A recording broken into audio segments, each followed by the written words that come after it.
There were some strong emotions vented today in Los Angeles as anger increases over a disturbing allegation that in the 1980s the CIA knowingly permitted black neighborhoods to be flooded with crack cocaine. Our report tonight from NBC's David Gregory. Why do you believe the nation's black community is growing angrier over the allegation? Why? Because now we are taking the cover off the real government that we have known for years. I am going to make somebody pay for what they have done to my community and to my people. A couple of things happened in the 1980s. First of all, the drug business went from being a mom and pop business where they shipped cocaine a kilo here and a kilo there to being a mass production, huge vertically integrated business. Crack economy became, the one re-employer. They're the only ones who are willing to hire, black youth. One of the great racist myths in this country is the death of the black family, the non-existent black family. If you actually look at the figures, the collapse of the black family occurs in the 1970s, and occurs in direct proportion as, young black men are just systematically shut out of the labor market. There's no way you can get money in a dead community. Then they give you the option, sell this. Well, you have one of two options. Go to church and pray, or sell it. You see me? The suppliers from overseas see the people in the inner city as people who are very eager to do the marketing, because there's a big pool of talent there that is unemployed, underemployed, and boy, if nobody else wants to use them, these guys certainly know how to get in and make use of them. As the story goes, there was a man named Danilo Blandone who found his way into South Los Angeles, found his way into a relationship with Ricky Ross. That was a young man who ended up being the kind of crack cocaine dealer in South Los Angeles. Came and they got me and they said, come on, let's go for a ride.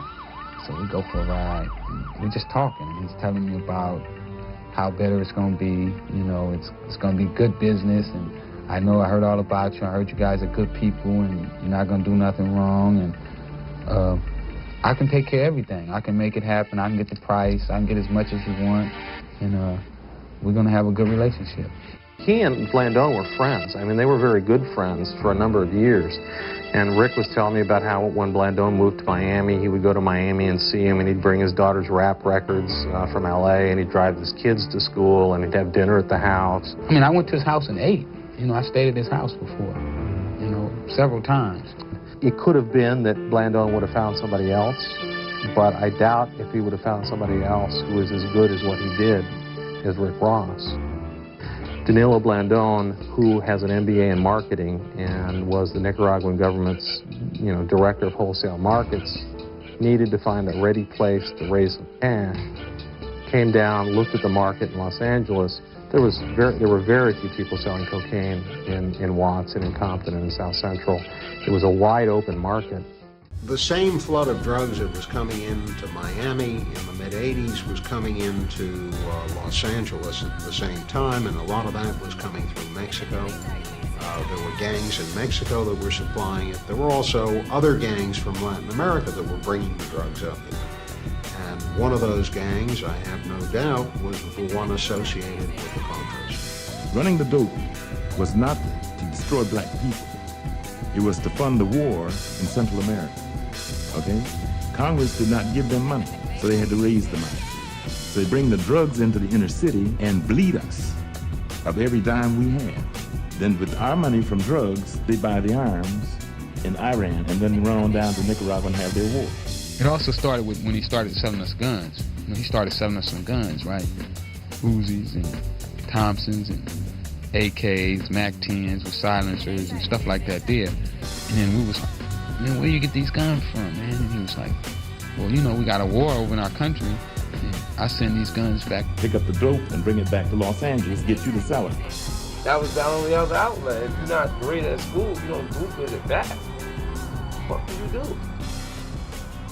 I reported on this conversation between the head of the drug ring here in L.A. and one of the drug lord's minions up in San Francisco. And he said he's getting into the black thing down in L.A. And the guy up in San Francisco said, what are you talking about? And he said, you know, we're selling it to the blacks.